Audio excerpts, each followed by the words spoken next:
Hello everybody and good morning. Welcome to the Top Producer Show. So our mission is to educate, equip, and train servant leaders. Our vision is to create financially independent achievers, and our purpose is to help people grow. And right now we're giving you guys an overview of what we learned at the 10X conference this weekend. We're going to have to probably break this up into a part 2 or 3 because there was a lot of information that was given to us. But before we do that, we gotta invite some people onto here.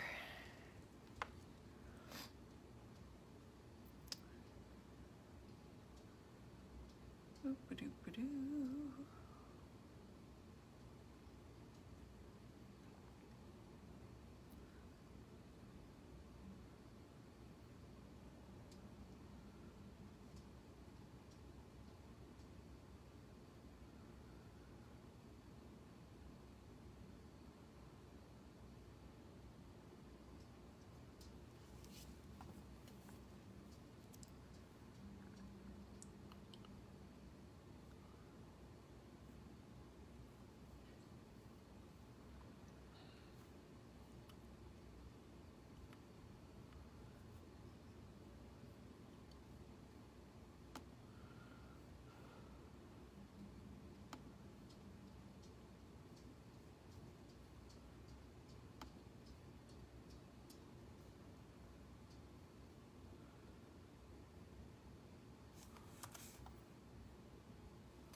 Oh, really, Ben King? Got the meow. Oh, do you?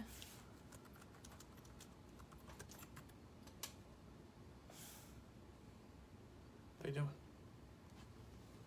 Apparently she wants to be part of the show today too.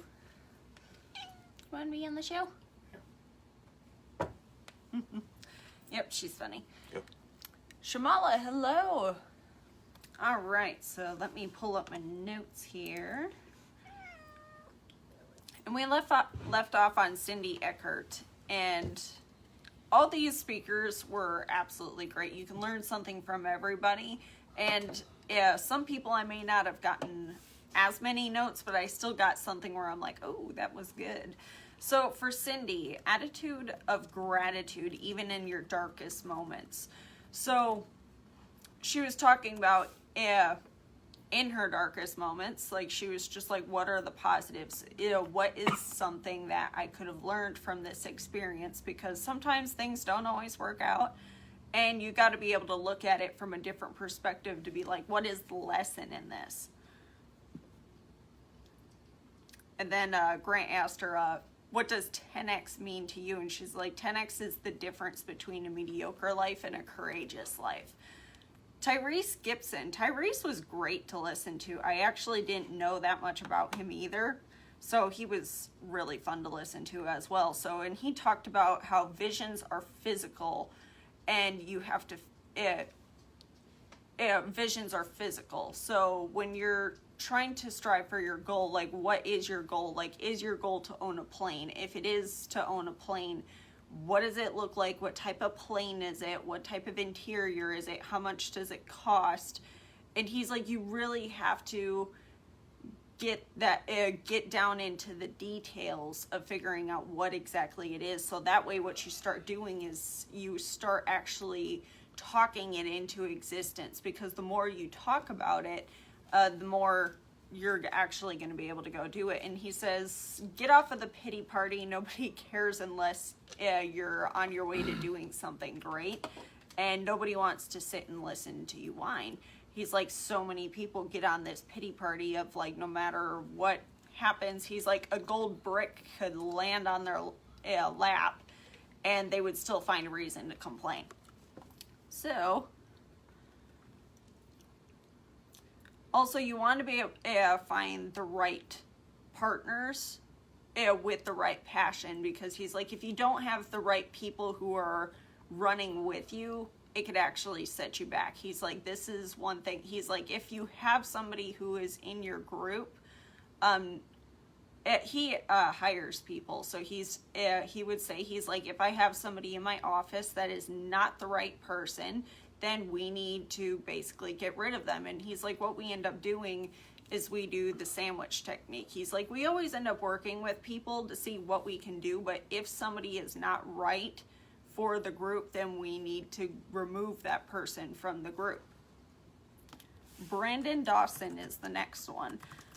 What you think is what you do, and what you do is your legacy. So if you don't run into struggle in your business, then you're really not pushing hard enough, which is very true. You don't run into problems until you're really running with your business. And there are 3 reasons for failure in most companies. So there are about 31.5 million small business or mid-sized businesses, and he said there's top 3 reasons for failure in those businesses. Number 1, lack of product and service demand. Number 2, they can't find great people, and number 3, they can't get the financing. So there are 4 A's to be truly effective, and you must be able to bridge the gap between the present you and your future self. So the first one is acknowledge. Second, accept.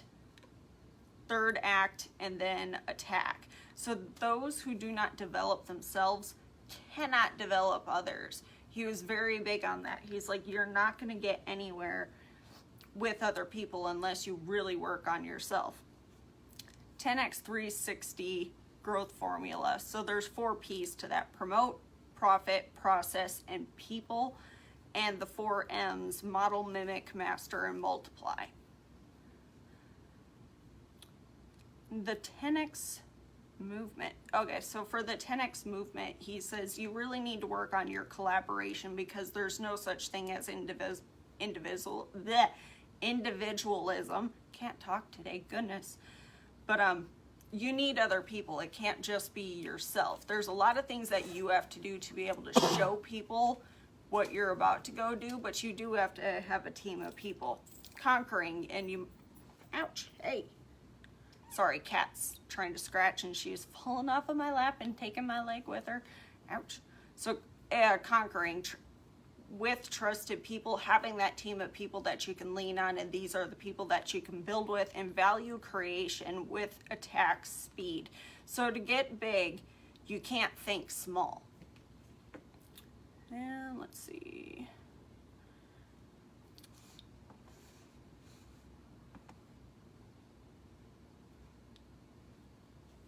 Oh, Don Peeves. So for Don Peeves, he had so much information with his speech. I actually want to go back and re-listen to him, because I did miss part of what he was talking about. But basically, he's like, if you are not happy with where you are, you need to change the way you think, and you need to stop listening to the people who are naysayers, who are trying to hold you back. Alex Rodriguez. Alex was really cool to listen to too. Let's see. He says there's 2 things that separate the good from the great, and that's the fundamentals and confidence. So when you execute small things, big things will begin to happen. So you can't get great things with average people. So separating yourself from these other people, which is what you normally have to do whenever you want to start implementing some change. You have to change your surroundings in order to get to where you want to go.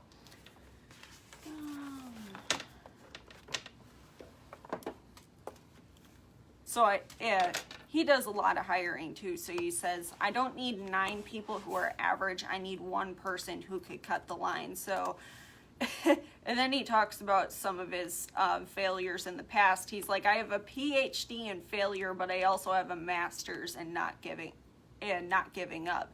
So there's only 4 other people in history of mankind who have failed more than I have. And that's where he was talking about all the strikeouts that he had in baseball.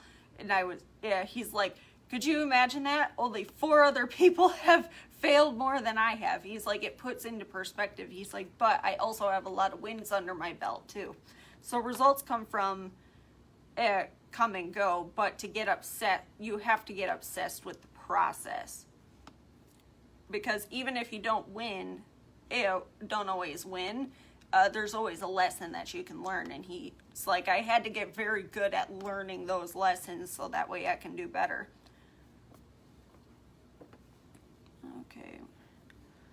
So he also did a lot of hiring, and he touched on this when you're working with people, and if you have somebody who's not really on the same page, and he's like, what we end up doing with our meeting, we have a meeting once a week, and what we do is the green, yellow, red exercise. The green is, what did this person do well? The yellow is here's something that we need to look at, or some things that we need to improve. And the red is things that are completely unacceptable. He's like, I always work with people first to see if they're willing to change, because he's like, some people just have very bad habits and nobody's actually taught them, no, that's not acceptable, this is what we need to do. He's like, it's always brought in a positive way. It's just like, look, this is just what we need to do. But he's like, if these people are not willing to grow and change, he's like, then we need to just completely remove them, because if you have one bad apple in the basket, it's going to spoil the rest of the apples in the basket. So he's like, the worst thing that you can do is hold on to people who are bad apples, because they're going to ruin everything.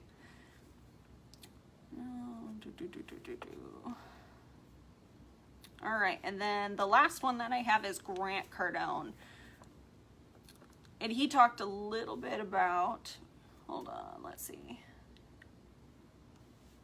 He talked a lot more about economics. So he talked a lot about the invisible tax. He's like, and the issue isn't that real estate is going up. It's that the value of the dollar is actually going down. And living on 20%. And he's like, and guys, the 20% is not really meant for you to live on, but you still have to hustle. He's like, the 20% is just there to take care of your basics, but then you need a business to really make sure that you get forward, which is, make sure that you get ahead, which is what we end up teaching with our team. Is we're like, look, network marketing is not your full-time income. It's not meant to be your full-time income. What we teach is you need to have a high-paid skill that's 6 figures or more. That just takes care of the basics, making sure that you have a roof over your head and that you can eat, and have a car that you can drive, make sure that the kids are taken care of. It's just meant for the basics. It's not meant for you to get ahead. And then what you want to do is you want to get a scalable business. Now that could be network marketing, it could be sales, if anything where you have the ability to move up. And then what you do with that is that then you take that money and put it into a high ROI, which is return on investment of 10% or more. And that could be real estate. And again, that can be investing. And you just got to figure out what it is that you want to put that money into. And it's not until that money is more than your high paid skill where you can quit your job. Now, most people usually end up keeping their job anyway, because that way they could still filter more money. And the more money that comes in, and they're like, and if we have extra, we can put it towards something else. We can give it to a charity. We can do whatever we want with it. We could go on vacation. You can do what you want. But it's that system that gets people to where they want to go. People that pay attention, and people who don't pay attention. This is why with a lot of events, what we end up doing, all of our events, you have to pay for them, because where there is no cost, there is no value. And people who come to free stuff don't actually pay attention, because they don't feel like there's enough value there. So that's why we always have a cost to people coming out to events. Like this show is free, but this show is for people who are looking. Like we wanted this so that way we stayed on track for ourselves to read the books that we're supposed to be reading and go to the seminars. And this was really more meant for us more than anything. Although funny enough, we've actually recruited people from doing this show every day. We've had people reach out to us saying, hey, we see how consistent you guys are being on the show every day, and I can see what you guys are growing, and we want a piece of that. So it does help. But people who do not pay attention, and it is very true. Go deep on one thing. Wealthy people do not do multiple things. They get good at one thing and then they branch out. He's like, you gotta focus on one thing. He's like, don't be this he's like, you don't want to be the jack of all trades. He's like, people don't pay for me for average. People pay for the expert. He's like, so what you need to do is you need to pick that one thing, become the expert in that field, and then you can branch out. So that's why we talk about the high paid skill, the scalable business, and the high ROI. He's like, become a professional here, find something else, and then push it over and into the investment. So with that, that's basically what I got out of the conference. What did you get? Because I went over quite a bit, but I mean, the same stuff. I mean, it is a repeat. He focused much more heavily on, investing your money. Last year, it was a lot about real estate, and that wealthy people invest in real estate. I mean, it was just a conversation over and over again. And you could tell his goal, because everybody's selling something, you have to figure out what is he selling. He's selling you on the idea that these wealthy people are investing in these different things. And real estate was the main topic last year. Hey, who are you? What's your background? What have you gone through? How'd you get here? And by the way, did you invest in real estate? And that was kind of the common question. This year, it was, okay, you got this background, you're wealthy, you're successful. What do you invest in? And do you think investment is a good idea? And that was kind of the main topic, because you can always, I can pick out what people repeat over and over again, and that's kind of what I got. I was like, he's pumping, Cardone investment. And it's true, you're only able to do so much by yourself. So now what he's doing is he has a large enough network that he's finding pieces of property that are 100 and 200 million. And he's able to basically put together, 20, 30, 40 people very quickly and purchase, he's going to purchase a $192 million office complex that's downtown Fort Lauderdale, Miami. And I'm sure he'll do it over and over and over again, because that's the goal. And, people are like, well, who are you following? I'm looking at his business model. He did say from stage he's now at 9,000 units, and his average unit is $1,800. So, I'm kind of a math person, so I was like, okay, what is that? And it's about 200 million a year. So if you do 9,000 units times an average rent of $1,800, that's $16,200,000 a month times 12 months. It's $194 million is his incoming revenue from just rentals alone. He thinks that he's like, I'm at just over $2 billion in total assets. He goes, I think I can build a portfolio past $10 billion in the next 10 years. So, creating multi-generational wealth. The crazy thing is with real estate, and he says this over and over again, you can acquire it with debt. You can acquire it with a loan. They will not give you money to invest in the stock market. They will not give you money to invest in cryptocurrency. They will not give you money to invest in any small startup little company. No, you can't go into a bank and say, hey, I'm going to join this direct sales company and I want a loan. Nobody in their right fucking mind will give you that kind of money, because it's based on work ethic. But they will give you money on real estate. Why? Because it is a true asset. It can produce. And I say can produce because it has to be managed right. So then it becomes, do you know how to manage it? Do you know how to bring people on? Do you know how to keep people? Do you know what to do and when to do and how to do? And then do you know how to do business? So that way you keep the numbers straight. So that way the IRS doesn't come knocking on your door and close you down or arrest you. So that's really what I got out of it. Great speakers. I actually thought after watching this one that the energy was better in Vegas. Yep. For sure. The time frame was obviously better for us. I think that's part of it. Because we're used to running on a later schedule than most people. So when they were starting out at noon versus starting out at 9 a.m., it was just much, much easier for us to watch everything and do everything. And Vegas was a lot of fun. But just a different energy. I think that's also because of what happened with coronavirus. You know, people are still kind of in a daze or in a holding pattern. I don't know. But it just didn't have the same impact as the year prior. So with that being said, that's what we got.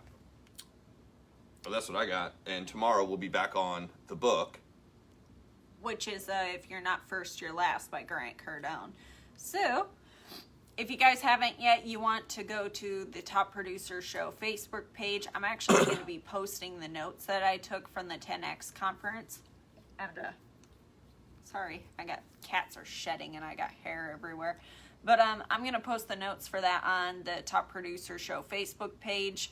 And if you guys haven't yet, you want to go to our YouTube channel and you want to go subscribe to our YouTube channel. Each one of these videos is going to be uploaded to there, so that way you guys can go back and rewatch this. So with that, that's what we have, and we will see you tomorrow.